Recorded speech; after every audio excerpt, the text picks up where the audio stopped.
राधा वल्लभ श्री हरिवंश। राधे राधे दोस्तों, बहुत बार जब हम भगवान को भोग लगाते हैं तो हमारे मन में ये विचार ज़रूर आता होगा कि क्या भगवान हमारे द्वारा चढ़ाया गया भोग खाते हैं, और यदि खाते हैं तो वस्तु समाप्त क्यों नहीं होती है, और यदि नहीं खाते हैं तो फिर भोग लगाने से क्या लाभ। दोस्तों, हमारे मन में तो ये सवाल बहुत बार आया। क्या आपके भी मन में ये प्रश्न आता है दोस्तों? लेकिन जब मैंने ये कथा सुनी उसके बाद मुझे अपने प्रश्न का उत्तर मिल गया, और मैं उम्मीद करती हूँ कि आज इस कथा को सुनने के बाद आपको भी इस प्रश्न का उत्तर मिल जाएगा।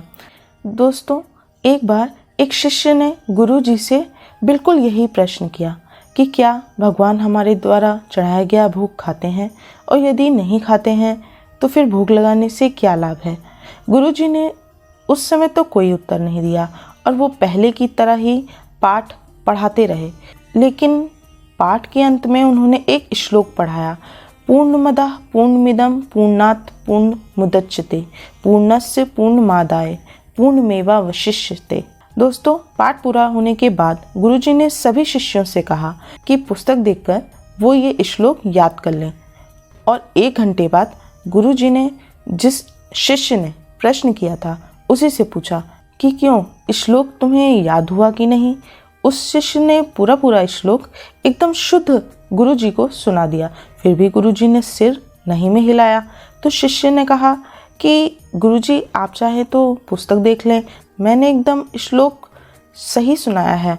गुरुजी ने पुस्तक दिखाते हुए कहा कि श्लोक तो पुस्तक में ही है, फिर वो तुम्हें याद कैसे हो गया।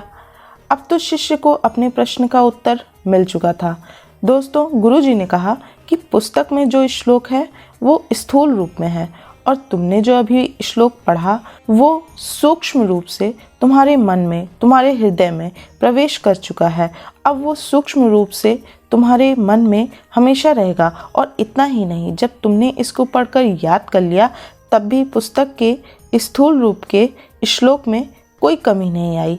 इसी प्रकार पूरे विश्व में व्याप्त भगवान हमारे चढ़ाए गए भोजन को भी सूक्ष्म रूप से ग्रहण करते हैं, और इस प्रकार जो स्थूल रूप होता है उस रूप में भोजन में कोई कमी भी नहीं आती है।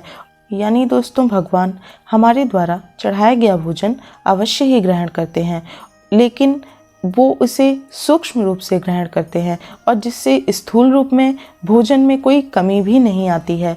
और फिर भगवान को भोग लगाने के बाद उस भोजन का स्वाद कितना बढ़ जाता है, ये तो आप जानते ही होंगे।